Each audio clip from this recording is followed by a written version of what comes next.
નમસ્કાર વિદ્યાર્થી મિત્રો, તમારું હાર્દિક સ્વાગત છે એજ્યુકેશન એન્ડ ગુજરાતી ચેનલ પર. આજનો આપણો વિષય છે ધોરણ 7 વિષય સંસ્કૃત.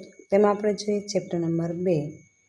તેમનું નામ છે મેઘો વર્ષતે. તેમાં આપણે પ્રશ્ન પહેલો જોઈએ કે નીચે આપેલા પ્રશ્નના સાચા જવાબ માટે યોગ્ય વિકલ્પ પસંદ કરો. પહેલું છે કૃષિકઃ કદા તુષ્યતે, જવાબ આવશે સી મેઘ વર્ષતે. બીજું, ખેડૂત ક્યાં જાય છે? જવાબ છે બી પશુઓના વાડામાં. ત્રીજું, કહ વૃષભમ ક્ષેત્રમ નયતે, જવાબ આવશે એ કૃષકઃ. ચોથું, કિમ રોહતે, જવાબ આવશે એ ધાન્યમ. પાંચમું, રોહતી શબ્દનો અર્થ આપો, જવાબ આવશે બી ઉગે છે. છઠ્ઠું, સસ્યસ્મ શબ્દનો સમાનાર્થી શબ્દ આપો, જવાબ આવશે અનાજ. સાતમું, અનાજ અને ફળ ઉત્પન્ન થવાથી શું થાય છે? જવાબ આવશે સી મનુષ્ય કુળની વૃદ્ધિ થાય છે. આઠમું છે કૃષિક માટે સંસ્કૃત સમાનાર્થી શબ્દ આપો, જવાબ આવશે એ કૃષકઃ. ત્યારબાદ પ્રશ્ન બીજો છે ખાલી જગ્યા પૂરો. પહેલું છે મેઘો વર્ષતે, બીજું નિરમ પ્રવહતે, ત્રીજું કૃષકઃ ગોષ્ઠમ ગચ્છતે, ચોથું વૃષભમ નયતે, પાંચમું બીજમ વપતે અને છઠ્ઠું છે કર્ષતિ ક્ષેત્રમ. ત્યારબાદ પ્રશ્ન નંબર ત્રીજો છે નીચે આપેલા વિધાનો ખરા છે કે ખોટા તે નિશાની કરી જણાવો. તેમાં આપણે જોઈએ કે ખેડૂત શહેરમાં જાય છે, આ વિધાન ખોટું છે. બીજું, પાણી વહેતા ખેડૂત ખુશ થાય છે, આ વિધાન સાચું છે. અને ત્રીજું, ખેડૂત અનાજ વાવે છે, આ વિધાન ખોટું છે. ત્યારબાદ જોઈએ પ્રશ્ન નંબર 4. સાચા શબ્દ પર રાઈટની નિશાની કરો. એમાં પહેલું છે મેઘ એટલે વાદળ, બીજું વર્ષતે વરસે છે, ત્રીજું ગોષ્ઠમ એટલે ઘોડો, ચોથું નિરમ એટલે ધાણી, પાંચમું છે નયતી એટલે વાવે છે, અને છઠ્ઠું સહતી એટલે ખેડે છે, સાતમું છે કર્ષતી એટલે ખેડે છે, આઠમું વપતી વાવે છે, નવમું પ્રકાયમ એટલે પુષ્કળ, દસમું ફલતી ફળે છે, 11મું છે રોહતી એટલે ઉગે છે. ત્યારબાદ પ્રશ્ન નંબર 5 જોઈએ. નીચે આપેલા પ્રશ્નોના ગુજરાતીમાં ઉત્તર આપો. પ્રશ્ન પહેલો છે ખેડૂત ક્યારે પ્રસન્ન થાય છે? જવાબ છે કે જ્યારે વાદળ વરસાદ વરસે છે અને પાણી વહે છે ત્યારે ખેડૂત છે એ પ્રસન્ન થાય છે. બીજું, પાણી ક્યારે વહે છે? ઉત્તર છે કે જ્યારે વાદળ એટલે કે વરસાદ વરસે છે ત્યારે પાણી વહે છે. ત્રીજું, ખેડૂત ખેતરમાં શું શું લઈ જાય છે? ખેડૂત ખેતરમાં બળદ અને હળને લઈ જાય છે. ચોથો પ્રશ્ન છે હળને કોણ ઉપાડે છે? ખેડૂત હળને ઉપાડે છે.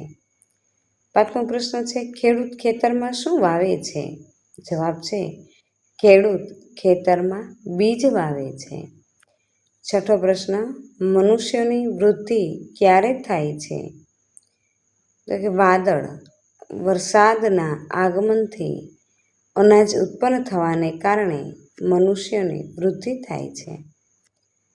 સાતમું છે ધાન્ય ક્યારે પુષ્કળ પાકે છે? કે જ્યારે વાદળ છે વરસાદ વરસે છે અને પાણી વહે છે ત્યારે ખેડૂત પોતાના બળદ અને હળ વડે ખેતરમાં બીજ વાવે છે અને સમયાંતરે ખેતરમાં પુષ્કળ ધાન્ય પાકે છે. 8મો પ્રશ્ન છે, ખેડૂત શું ઉગાડે છે? ખેડૂત ધાન્ય ઉગાડે છે. 9મો પ્રશ્ન, કોની વૃદ્ધિ થાય છે? જવાબ છે મનુષ્ય કુળની વૃદ્ધિ થાય છે. ત્યારબાદ જોઈએ પ્રશ્ન નંબર 6.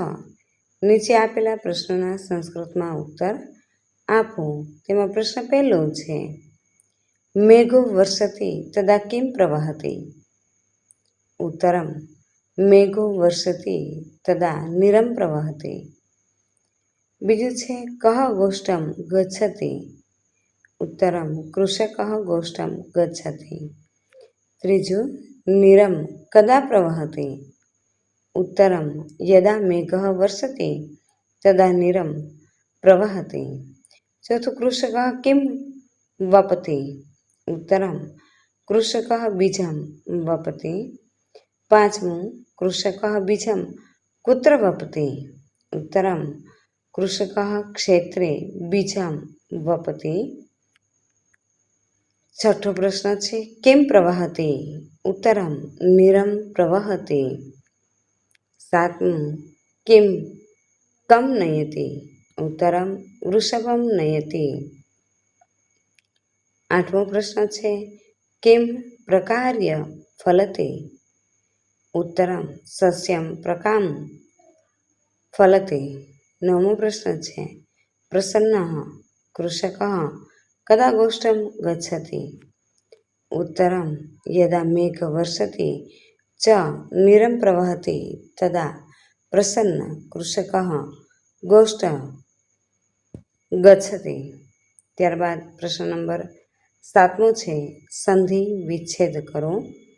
પહેલું છે, મેઘો વર્ષતિ, મેઘ પ્લસ વર્ષતિ. બીજું, હલમ અપી, હલમ પ્લસ અપી. પ્રશ્ન 8મો છે, નીચેના વાક્યોનું સંસ્કૃત કરો. પહેલું છે, ખેડૂત સંતોષ પામે છે. ઉત્તરમ કૃષકઃ તુષ્યતિ. બીજું, ખેડૂત અનાજ ઉગાડે છે. ઉત્તરમ કૃષકઃ સસ્યમ રોહતે. ત્રીજું, વાદળ વરસે છે. ઉત્તરમ મેઘઃ વર્ષતે. ત્યારબાદ પ્રશ્ન 9મો છે, શ્લોક પૂર્ણ કરો.